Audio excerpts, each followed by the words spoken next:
You see, the leadership, both state and federal, they are conscious of the fact as to who heads the state assembly or the national assembly. The reasons are very simple. Nigerian constitution empowers the national assembly or the state assembly to sack, impeach a governor.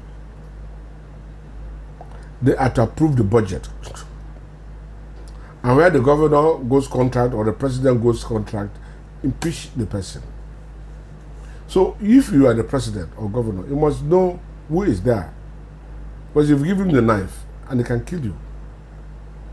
That is why they are doing what they are doing. Akpabio is facing corruption charges in the FCC. Yare is facing corruption charges in the UFCC. Ojikalo was in prison. He just came out and still facing the charges. How can we talk of corrupt leadership taking over that institution?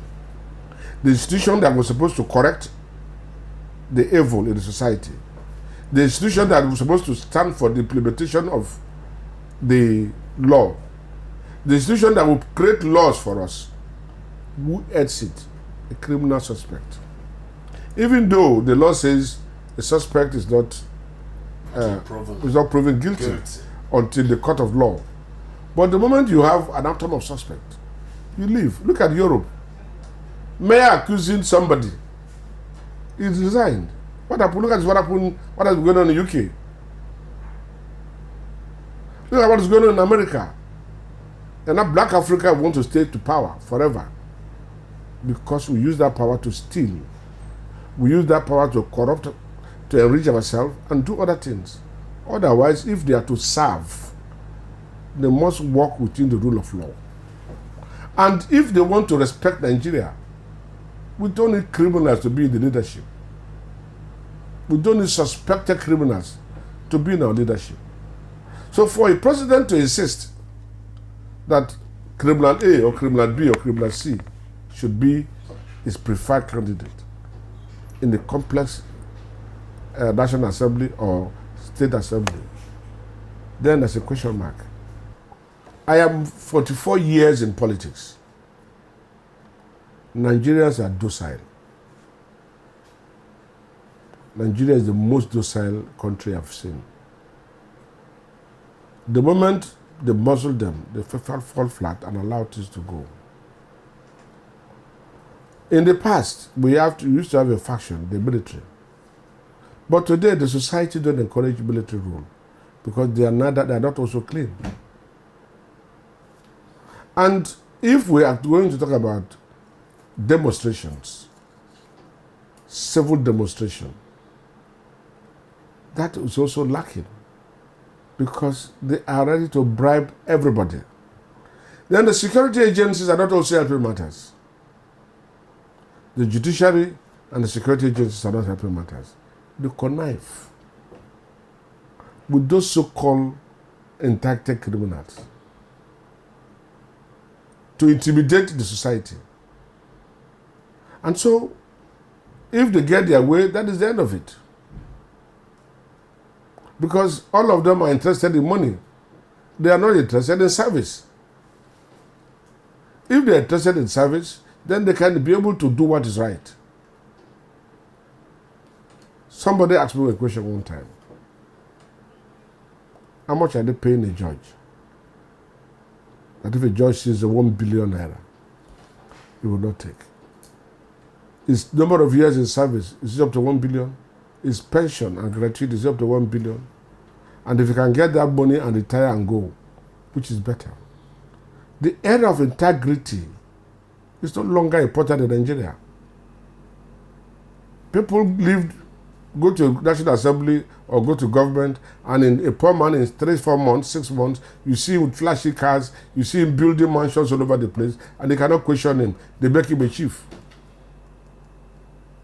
So it's a rotten country. They are not interested in integrity. They don't do what is right. And we don't know where this would lead us to. But it's a very dangerous curve. We are beginning to pass the red line. And the politicians in Nigeria don't learn. If they have learned their lesson, we saw what happened when the military took over in 1983. But they don't learn. We also saw when Buhari took over his second tenure, what he did. How some persons were punished. The security advisor was in prison for many years. Yet, a lot of things happened. And Nigeria have a cult. The presidency, whatever involvement they have, nobody probes them. I've never seen any Nigerian president that has been probed. And so you can go and do whatever you like and get free. So the impunity with which the political class is ruling this country is taking a dangerous step.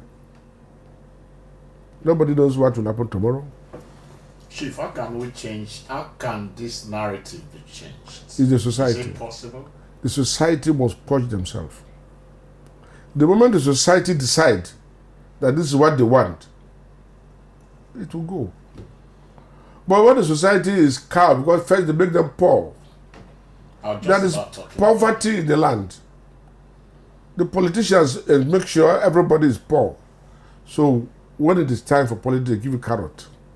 And because you're hungry, they go for the lower fruits, hanging fruits, small carrots.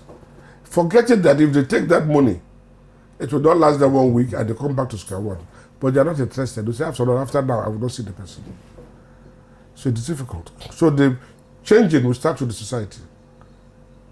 When the society begins to question people, my friend, where do you get this money? We cannot celebrate you because we don't know where your source of income. When people carry money to the churches and people to donate, the pastors don't ask them the source of the money. It's happy that somebody is giving them money. When the pastor starts to ask questions, when the imam start to ask questions, when our religious body begin to ask questions, and think of what is right. Nobody is talking about heavenly kingdom. Nobody is talking about God. They are preaching prosperity. So everybody wants to prosper by hook or by crook. We must change this mentality to an upright system. We have somebody who say, this is my principle. This is what I want. This is what is right. The day the judges will rule based on the law, without looking at loopholes, without looking at technicalities, if they will rule based on the law, then Nigeria will begin to change. But if judges continue to rule based on technicalities and not judging based on the law or what the law says, if they cannot circumvent the law, then Nigeria will change. But we have somebody who can bribe the judge to change the court. I was just reading a story where one of the governors was convicted last year, and today is the governor. And Nigerian law says you cannot be a governor if you are convicted. That is the society we are living in. So the rules are being turned up and upside down in this country. And who interprets the law? Is the judiciary. Who interprets the rule? Is the judiciary. So when the judiciary is upright, the society will learn to be upright. And when the society is upright, the political class will check themselves. We've seen pictures where some politicians took food to Ghana, food to people in Ghana, and the food were returned to them. But here in Nigeria, somebody brought food for you, you'll be glad to accept the food. You don't even ask questions 2 times. The society will change to learn to ask questions. When your child go and bring money, somehow, you don't ask. Your child is driving different kinds of car. We have the Yahoo boys, and their parents are happy with them. You don't ask questions. And when it boomerangs, you begin to cry, or you lose your life. So the society must begin to ask questions. Parents must ask questions. Charity begins at home. The moment we begin to ask ourselves questions and do what is right, then Nigeria will be right. With this picture you just painted of the judiciary, should we expect anything positive from what is ongoing with the presidential tribunal? Well, you see, did not start now. When we are growing up, we read The Incorruptible Judge. There are still people who are courageous, who are incorruptible, who stand by the rule. But how many are there? Few. And when the head is rotten, the tail is also rotten. How did they get the appointment to become judges? We have seen instances in River State where a nice person was supposed to be a chief judge. With the case of Justice Membre, late Justice Membre, it's a celebrated case in here. They circumvented that seniority and brought somebody under her to be the chief judge. Breaking the rules, bending the rules. And the Judicial Service Commission accepted it. So we need to change our orientation as a people. We need to see what is truth, what is right. And until we do that, my dear, Nigeria may run into another brick wall and we'll start all over again. But we need to change. And God helping us, we will change.